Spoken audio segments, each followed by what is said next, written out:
Here comes Slim up the railroad tracks. Say I'm a hard-living, hard times man, I don't look back. Guitar Slim. You couldn't go to any white church. Those churches were segregated. You didn't come in contact with any whites hardly, none. I know when I was a little kid, I didn't know any whites.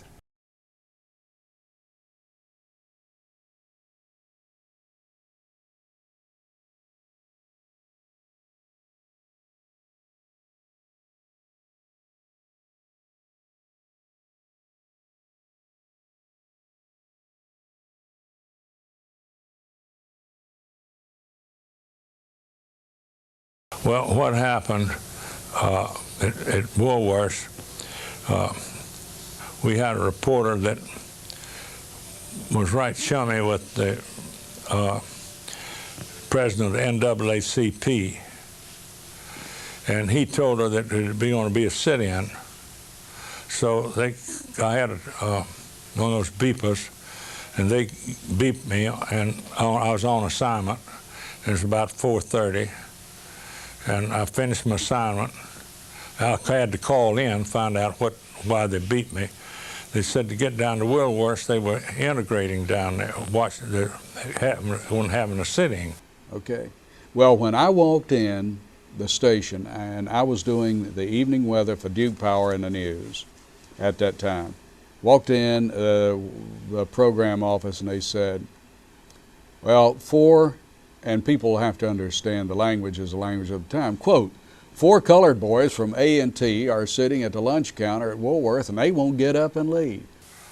So when I got down there, it was about 5 o'clock and they had locked all the doors and I couldn't get in. But I wanted to at least get a picture of them outside. I couldn't get them at the counters, so I didn't know which door they'd come out on, whether they'd come out on the Sycamore Street side or the Elm Street side. But I stood on the corner, and so I could see which side they came out of. And it so happened they came out of them on the Sycamore Street side.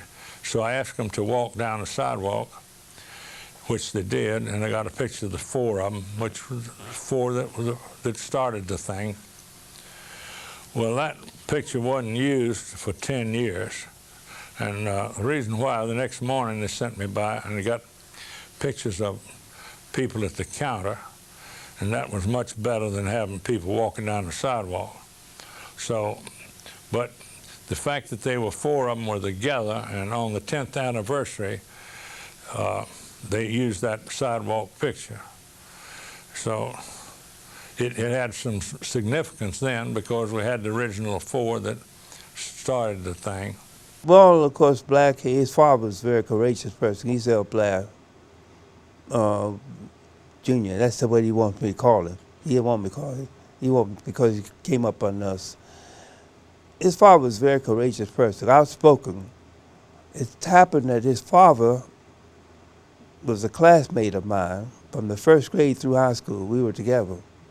So I knew the family very well, being in the church, and his grandmother, his great-grandmother, was a person very active in the church who helped all of us to stay in line. So I guess I was fairly close to, and David Richmond, of course, eventually married within the church. So I knew those two pretty well. They sat there, they had sit-ins for several days. And of course, they had some whites there with crew-cut hair. I remember they were young people, most of them, and that was those kind of haircuts they had was sort of a rebellion against everything, I guess. But anyway, I got pictures of them occupying the seats. It cut down on the number of blacks that could sit at the counter.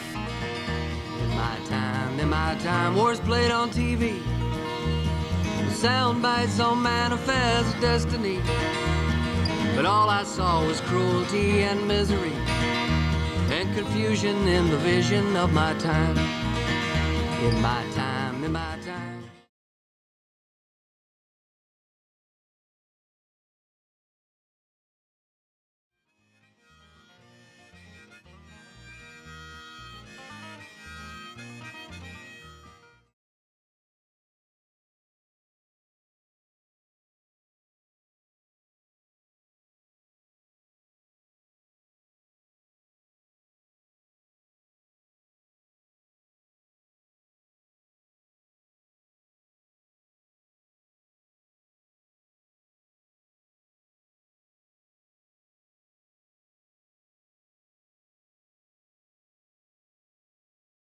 up across the stars in a dream last night. Two were black and two were red and two were white. One was of a different color